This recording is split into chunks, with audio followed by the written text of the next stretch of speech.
Our guest expert is Dr. Mignon Mary, MD. Dr. Mary is the founder of the medical director of the Remedy Room.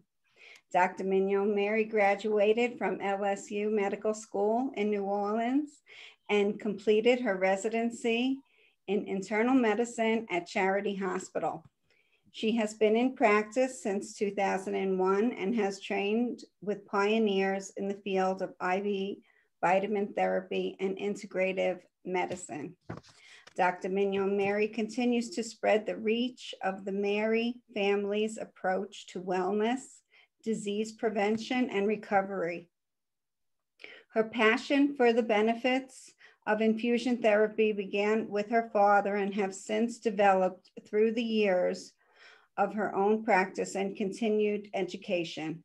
Today, Dr. Mignon Mary's clinics focus on treating the whole person and not just the symptoms, health promotion, and disease prevention. The Mary family's innovative approach to wellness and recovery has changed thousands of people's lives and continues to grow each year. Dr. Mignon Mary currently practices internal medicine out of the Remedy Room with an emphasis on nutrition and integrative medicine to use the best that every field of thought has to offer. Please welcome Dr. Mary. Hi, Dr. Mary. Thank you for being here. Thank you so much for having me. I'm really excited about this show. Yeah. So thank you for the bio. In addition to the bio, can you tell us a little bit more about how you help the thyroid patients specifically? Yes. So I come from a family of physicians. My dad and my oldest brother are both internists. And my dad actually trained in the 60s with a doctor named Rhoda Barnes, who was the pioneer of thyroid disease and use of desiccated thyroid back in the 60s. That's right about the turn of when Synthroid started to come about as the gold standard. And so in a lecture series, he just happened to be sitting next to the speaker. He didn't know it and ended up being Dr. Barnes. And his book was instrumental. It's called Hypothyroidism, the Unsuspected Illness, in teaching my dad that it's truly a clinical diagnosis. And this is back when there weren't a lot of labs to prove what was happening with patients. And so I learned from my dad, who learned from the best. And then I also am following and closely in touch with some of the leaders in the field, like Dr. David Brownstein, Dr. Kent Holtorf, Dr. Jorge Fleches. And so the learning just never ends. It's this is a journey. And so I'm a lifelong learner. But our family has been, where my dad and my brother and myself are one of the few people who use desiccated thyroid. Although Synthroid is considered the gold standard, I have not seen in my experience, nor theirs that they taught me, that clinically the patient does as well as when we use the combination of T4 and T3. And now in my practice, I've graduated to using some T3 alone, which when I was in training, they just kind of said, no, we don't ever use that. And now we're coming to find that that T3 therapy can be extremely helpful for people who have medication-resistant depression, and certainly a lot of these diseases like fibromyalgia, where they're just energy deficient diseases, right? Where the mitochondria is not able to function optimally. But my learning has continually progressed to realize, like, where does it start? Why are there so many of us who are so tired all the time, right? So it's always multifactorial. It's never just one thing, but it surely has to do with the lack of minerals in our diet, right? That has to do with, even if you eat the best food, you're still, the food that's coming to us is deficient comparatively to the past.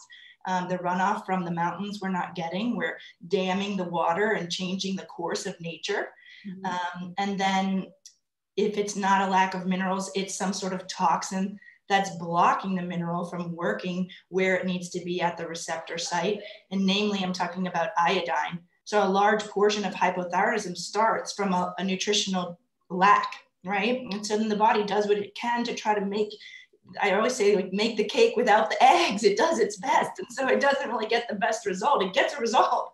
But so we've just found clinically that we see the most impact by making sure that we give the body what it would have originally made, which is a little bit of T4 and a little bit of T3. And in using these thyroid medicines, there's T1 and T2 and calcitonin and deiodinase and all these other things that are very helpful for the conversion, for the function of the thyroid. That's amazing. I recently added T3 to my medications, and it's made a big difference for me.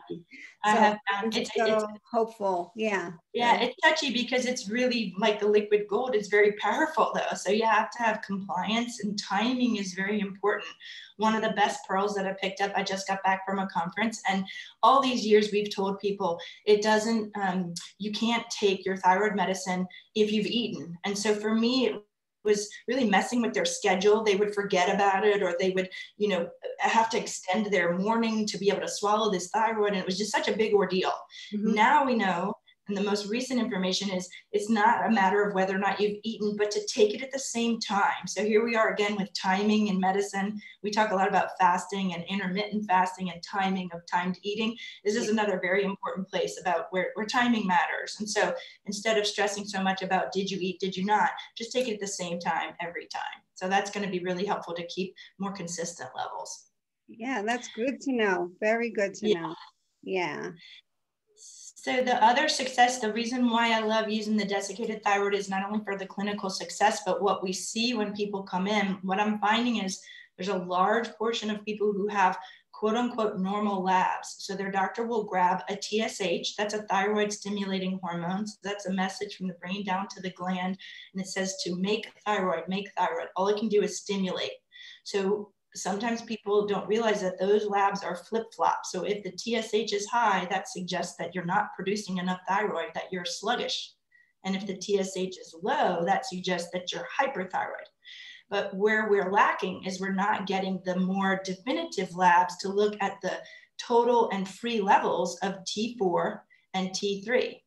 Now, T4 and T3 just means how many iodine molecules are around the thyroid molecule.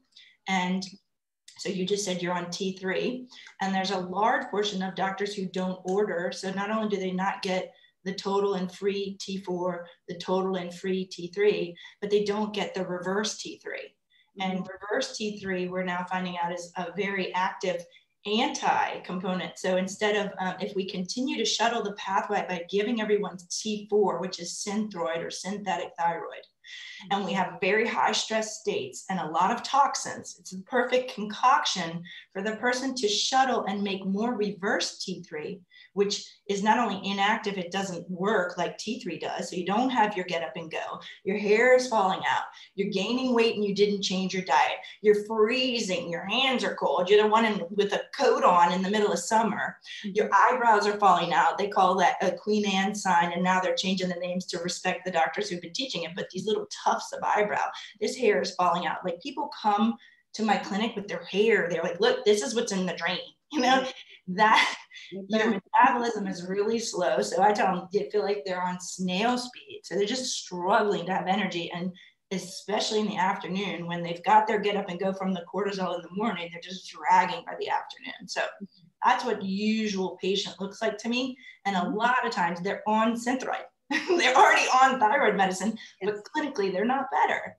So when you replace the thyroid and you put the numbers in the right spot, and you give them the minerals and you give them the nutritional components to help so that everything can work and you can bake the cake properly.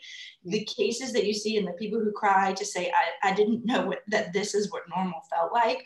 That's what gives you your drive to say, like, we got to do more. We got to help these people more. And unfortunately, the way that thyroid is being taught in schools and what the majority of endocrinologists use is still considered this gold standard, but we're not getting the results. So results-based medicine is what I like to practice. And I know what I was taught, but they tell you that the majority of what you learn is actually going to be out getting experience in the field, you know, in med school when they tell you. But so my experience is that the physical exam is really important. I'm really crazy about people checking their basal body temperatures. That's your core temperature before you get up to go pee in the morning. And the bulk of us are low, right? If 98.6 is considered quote unquote normal, a large portion of the population is so low on their temperature, so hypothyroid, but they were even considering lowering the normal temperature to 98.0. So for the bell curve to be that far shifted, that's a lot of people who are sluggish, right? So we might not get you up to 98.6, but if we bump you up a whole degree, your metabolic rate is now churning, right? And every cell depends on thyroid for its function. Every cell has a receptor for thyroid. So it's, if you can fix the thyroid, you have a lot of, you've helped the patient quite a lot. I can talk, I'm sure you can see, I have probably what would be clinically considered an overactive thyroid, but I'm not letting anybody mess with it. No, it's music to my ears, really. I've surveyed my group, my Facebook group, and other thyroid Facebook groups, and the number one complaint, bad symptom, is the low energy.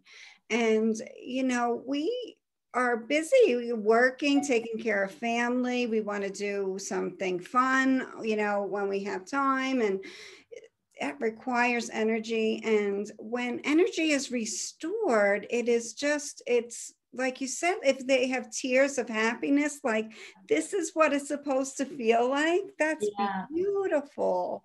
Thank you. It's fun. And, you know, I didn't talk about the cellular edema, but as the thyroid's not functioning, each cell is not able to do its function. So it's not taking out the trash. So the cells get swollen. So you get puffy. They get real puffy around the eyes. They can have a puffy tongue where the edges of the tongue get scalloped because it's been pushing against the teeth, right? When it's resting in the mouth. The nails are falling, the hair is falling. We talked about that. They get dry, thick heels and alligator skin. And one of the things that is also what we look for on the physical exam, and I'm going to encourage your listeners to go and look up a Woltman sign, W-O-L-T-M-A-N. This is the ankle jerk reflex. So no patient leaves our office without having their reflexes checked to look and see if the return phase is brisk. So, you know, when you tap somebody on the knee and they do the knee jerk, a lot of doctors do that one, but for some reason they don't go to the ankle. And it's not whether or not they have a reflex, but whether the return phase is brisk. So if it's slow, like you swung the door open and they're like a pneumatic door compression where it just came back very slowly, that is something that it's a reflex that's not controlled by the patient. And so that cell to cell transfer, the message that's the furthest away from the brain, is sluggish, is slow. And so that's another thing that I'm watching when they come in and then we replace the thyroid. I watch that on the physical exam. Obviously how you're feeling is the way we used to treat in medicine. I love always, my dad is still around and teaches all the time. He would say, ma'am, you know, he'd get some feedback from some patients.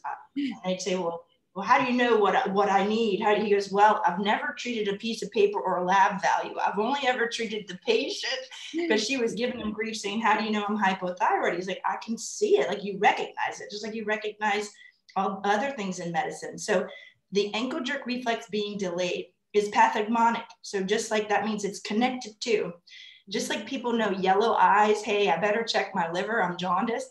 The ankle jerk is something that every doctor should be treating for every patient who has hypothyroidism. You should know that reflex. They should see if it's improved. And then, you know, cellularly, they're getting better versus being stuck on the labs. How does the patient feel? What are the labs doing? Are we replacing the minerals in the nutrition? Are we cutting out the sugar? Are we removing the toxins that are blocking the thyroid from working? And by the way, that's not just environmental chemical. That's emotional toxins too, right? That negative self-talk and all those things, that hurts the body just as much, right? That's a huge part of it. Yeah. There's a lot of work to be done there in those arenas under that category. I know it's big, but when you can get them thinking straight and the brain fog is better, then they're willing to participate, and then we can take the next steps. But I really love what we do. My favorite patient is to watch them transfer over to a different medication and or add the minerals. I sometimes don't even use prescription. We just replace the iodine. We just replace the selenium or zinc, right? And we remove the stressor. We teach them how to meditate. We teach them how to breathe. Sometimes that's all it is, you know, removing the toxins. And that's a large portion of it that really we're not talking about in medicine much, unfortunately. What would your advice be to the woman with thyroid issues that is doing what she thinks is the right thing. Just, going to her doctor, once a year, getting just the TSH checked and her medications renewed. But she knows in her heart that there could be something else that she could be doing, looking into, acting upon. What would you say to her? What would be like a direction? Like, look at this and, start the cascade of healing. So from a laboratory panel, you mean, or you mean physically? I would ask them to communicate with their doctor to see if they would be willing to draw another set of labs that are a bit more detailed. So that's the total T4, the free T4, the total T3, the free T3, and definitely a reverse T3. And then that doctor, the unfortunate thing is if she's asking them to look at labs that they're not familiar with, they might not know how well to interpret them. The other is obviously you could get an iodine level. Using Lugol's, you can do sort of like the old school test where you use the Lugol solution and see how long it takes for it to disappear, or you can get a level. There are micronutrient tests that are available now for people to check all those. Yeah. I would really work on just from an upper level. It's very rare to have a thyroid problem without having an adrenal issue. And that's also something that conventional medicine does not necessarily focus on or agree with, but certainly we know that when we're constantly stressed, we're definitely tapping into our adrenal reserve. And so by supporting that system, the de-stressing part of figuring out, because our stress is really just in how we interpret, right? Our mind, changing our thoughts, right? So learning how to let these things that are coming at you, that is life and this journey called life, and learning how to laugh and have things not impact you. Like I tell people, like a duck, let it float over you. You see it, it's there, you're witnessing it, but it's not having that same physical impact on you, right? Breath work and all those things. So different labs, changing your thoughts, which will change your environment, because the way changing how you think, because thoughts are things and they matter. And so journaling, breath work, making sure you're sleeping enough. So remember, guys, this is, no sleep is a form of torture. That's what we do to our captives. So sleeping is the number one thing that we focus on when I start to see a patient, and we talk about what are you eating? Obviously the foods that are inflaming, and this is too short a talk to go into goitrogens and all that stuff. But just kind of starting with the basics. Are you pooping every day? Are you peeing every day? Are you sleeping? Because when the thyroid is working, then the other sex hormones, everything is working better. That's really the main point. It's not the only thing, but it's one of the main ingredients and the main pieces, because we're made of energy. And if these cells can't do their job and they're stuck in tar or they're on snail speed, you're not going to feel as good as you could. Yeah. I don't know if I answered that. And then I would start with the nutrients. There are supplements that you can take, and I would speak to your doctor, or, I clearly practice more like a naturopath, but I think it's all encompassing. It's not like just conventional or just alternative. It's everything, and taking, like we talked about, the best of every piece. So, I love it. I love that. I think a large portion of nodules and breast lumps and all this is really like, it's the body's red light saying something's not right. I'm not happy, right? Or I'm not getting enough, right? Kind of like, the needy child. But it's like you're these whirls of nodules and things. Immediately I'm thinking, oh man, they're lacking iodine, right? And so infertility is a big one. Gosh, the number of babies that our practice and my dad, they still send pictures at Christmas that they were told they would never have kids. And then once we get their temperature up, then the metabolic rate can happen and they can ovulate. And so it's beyond me. We're willing to give a woman Clomid. It's really just whack out all their hormones, but thyroid, which would be the mother that could cover all of this, would really like make a huge difference. And so I don't understand why we're willing to do trials of these really intense hormonal changes here, but we're not willing to give these women, thyroid and do it right, where you do the combo. Yeah.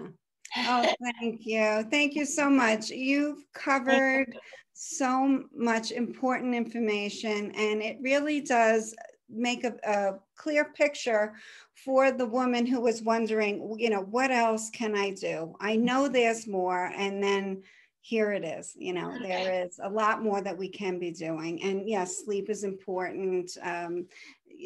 Detoxification. Well, on detox, yeah. So fluoride in the water, you need a filter, right? These are halogens. Bromide, which is they put it in swimming pools now, hot tubs. It's in bread products. We used to have iodine, now it's bromine, and that blocks the receptors. What are the other halogens? Fluoride, chlorine, from the pool and the hot tubs, right? So in our water, New Orleans, we have a high chlorine content. So all these things are disturbing the balance and keeping iodine from working. So we got to replace the iodine so that those guys cannot get off the receptor and make it so the thyroid can function. I just want to give more tools of what people can do. Right. And certainly like the estrogen mimickers, removing plastic from your home, using glass, changing your cookware, you know, certainly the drinks that you drink of, don't, you know, if you know you're going out to dinner, bring your own glass Tupperware. Tell them I don't want your styrofoam. Anything we can do. It's a process. It's not going to happen overnight, but every little bit that you peel away and take away anything that's offending you is a step in the right direction. Yes, yes. Yeah. Thank you. Thank you. Beautiful. Yeah, so helpful. So many women are really going to benefit from listening to that talk. Where can we find you online? Okay, so our website is theremedyroom.com, like the THE, and then remedy, REMEDY, room, ROOM.com. And we're New Orleans and Metairie, Louisiana. Very nice. Beautiful. Thank you so much, Dr. Thank you for having me. I appreciate it. My pleasure.